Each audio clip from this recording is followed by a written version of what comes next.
जय श्री राम दोस्तों। आज हम बात करने वाले हैं अभी कैश एप्लीकेशन के बारे में। जी हाँ दोस्तों, जैसे कि यहाँ पे आप देख सकते हो 4.1 की इस एप्लीकेशन की रेटिंग है। 1 लाख से ज्यादा डाउनलोड हो चुके हैं, लेकिन फिर भी काफी सारे लोगों को डाउट होता है क्या ये रियल एप्लीकेशन है, क्या ये फेक एप्लीकेशन तो नहीं है, क्या हमको यहाँ पे लोन के लिए अप्लाई करना चाहिए या नहीं, और यहाँ पे इंटरेस्ट रेट कितना लगता है, प्रोसेसिंग फीस कितनी चार्ज करी जाती है, सब कुछ आपको आज इस वीडियो में पता चलने वाला है।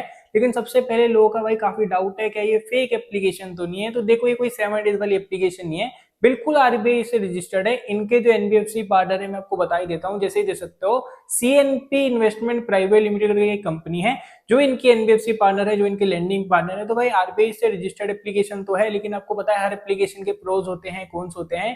तो आज हम वही डिस्कस करने वाले हैं कि क्या आपको यहाँ से लोन लेना चाहिए या नहीं, एंड यहाँ पे डॉक्यूमेंटेशन में आपके क्या क्या डॉक्यूमेंट्स लगते हैं, सब कुछ आपको इस वीडियो में पता चलने वाला है। लेकिन सबसे पहले बात करते हैं अभी कैसे आपको लोन कितना मिलता है। तो इन्होंने मेंशन कर रखा है यहाँ पे आपको 5,000 रुपए से लेके 50,000 रुपए तक का लोन मिल सकता है, ऐसा इन्होंने मेंशन कर रखा है। एंड जो एलिजिबिलिटी क्राइटेरिया में इन्होंने बता रखा है कि जो आपकी मिनिमम एज है वो 21 साल होनी चाहिए, एंड जो आपकी सैलरी है वो 15,000 से ज्यादा होनी चाहिए। और स्टार्टिंग से मैं आपको एक चीज क्लेरिफाई कर देता हूँ, ये जो एप्लीकेशन है ज्यादातर सैलरी लोगों को लोन प्रोवाइड करते हैं। अगर आप एक सेल्फ एम्प्लॉयड हो तो चांसेस थोड़े कम है। जैसे कि यहाँ पे आप देख सकते हो, अगर आप एक सेल्फ एम्प्लॉयड हो तो ये कहते हैं कि आपको एक बार खुद से ईमेल करना पड़ेगा ये वाले ईमेल एड्रेस पे, ठीक है। तो कहने का मतलब ये है कि ज्यादातर यहाँ पे केवल सैलरीड लोग को ही लोन प्रोवाइड किया जाता है, सेल्फ एम्प्लॉयड को यहाँ से बहुत कम लोन मिलता है।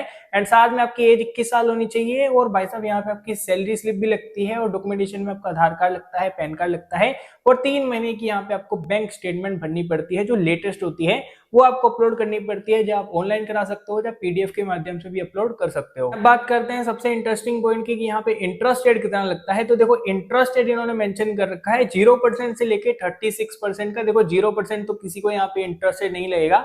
मिनिमम यहाँ पे जो इंटरेस्ट रेट चार्ज किया जाता है, देखो वो 15 से 20% तो है, इतना तो मिनिमम लगता ही है। लेकिन इन्होंने मैक्सिमम बता रखा है कि यहाँ पे आपको 36% तक का मैक्सिमम यहाँ पे इंटरेस्ट रेट लगेगा पर एनम का।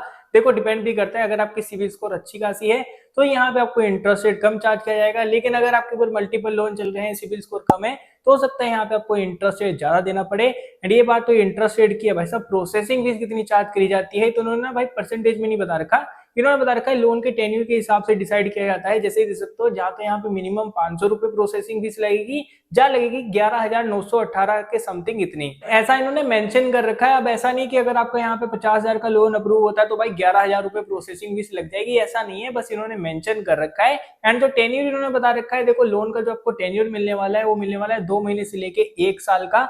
और भाई साहब भगवान ना करे, लेकिन अगर आपने यहाँ पे गलती से भी लोन को डिफॉल्ट कर दिया तो लेट फी चार्जेस इन्होंने बता रखा है भाई, जो पर मंथ के हैं 8.33% के। बाद में जो बाउंस चार्जेस हैं वो भी इन्होंने बता रखा है कि आपको मिनिमम 500 रुपए देने पड़ेंगे अगर आपका कोई भी लोन बाउंस हो जाता है, जैसे कि यहाँ पे आप दे सकते हो। एंड जो अगर आपको कोई प्री पेमेंट करनी हो, फोरक्लोज कराना हो लोन को, तो उसके लिए इन्होंने बता रखा है आपको यहाँ पे कोई भी चार्जेस देने की आवश्यकता नहीं है। लेकिन दोस्तों, मैंने आपको जितनी भी चीजें बताई ना अभी कैश के बारे में, ये तो एप्लीकेशन ने मेंशन कर रखी है। लेकिन जब आप इस एप्लीकेशन को डाउनलोड भी करोगे तो इस प्रकार से आपको इंटरफेस दिखाई देगा कि यहाँ पे आपको केवाईसी को कंप्लीट करना है, रेफरेंस नंबर अपलोड करने हैं। देख सकते हो यहाँ पे ये सब चीजें आपको यहाँ पे अपलोड करनी होती है। चलो मान लो आपने ये सब अपलोड भी कर दिया, लेकिन इसके बाद भी आपको एक इशू फेस करना पड़ सकता है। वो क्या है मैं आपको बताता हूँ। देखो ये मेरे रिव्यूज नहीं है, ये पब्लिक के रिव्यूज हैं, आप खुद इवन प्ले स्टोर पे जाके चेकआउट भी कर सकते हो। इसमें होता क्या है, पब्लिक का कहना ये है कि जब भी आप अपने डॉक्यूमेंट्स पूरी केवाईसी अपलोड कर देते हो ना, उसके बाद क्या होता है, आपकी जो एप्लीकेशन है वो भाई साहब दिखाई जाती है पेंडिंग में, 3-4 दिन निकल जाते हैं, लेकिन जो डिसबर्समेंट होती है वो नहीं होती। दिखा देंगे आपका भाई साहब इतना लोन आ चुका है, अप्रूव हो चुका है, लेकिन आपके बैंक अकाउंट में पैसे डिसबर्स नहीं किए जाते, और उसके बाद जो आपकी एप्लीकेशन है वो रिजेक्ट कर दी जाती है। और ऐसा 90% लोगों ने रिव्यूज में बता रखा है। केवल 10% लोग ऐसे हैं जिनको यहाँ से लोन मिला है, बाकी 90% लोगों ने इवन भाई प्ले स्टोर पे बता रखा है, आप खुद चेकआउट कर सकते हो। भाई देखो, अब बात करते हैं कंक्लूजन की कि क्या आपको अभी कैसे लोन लेना चाहिए या नहीं। देखो भाई, अगर आप एक सैलरीड पर्सन हो, आपकी बैंक स्टेटमेंट भी अच्छी खासी है, आपके पास सैलरी की स्लिप भी है, तो ही आपको यहाँ से लोन मिलेगा।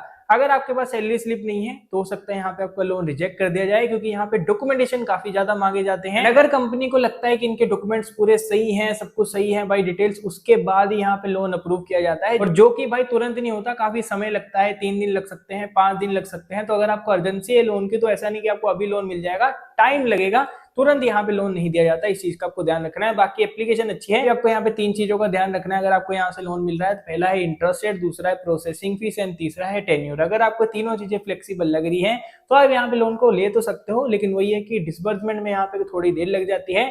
एंड इवन ये भी हो सकता है कि आपकी जो एप्लीकेशन है वो रिजेक्ट कर दी जाए। बाकी एप्लीकेशन अच्छी है, बिल्कुल आरबीआई से रजिस्टर्ड है, लेकिन जो इनके कॉन्स थे मैंने आपको बता दिए। अगर आपको ये रिव्यू थोड़ा भी अच्छा लगा हो तो इस वीडियो को लाइक एंड मेरे चैनल को सब्सक्राइब करना मत भूलना। बाकी आपका पर्सनल एक्सपीरियंस क्या है इस एप्लीकेशन के रिलेटेड आप मेरे को कमेंट सेक्शन में बता सकते हो। तो बस आज की वीडियो में इतना था, मिलते हैं फिर आपको अगली वीडियो में। जय जवान, वंदे मातरम।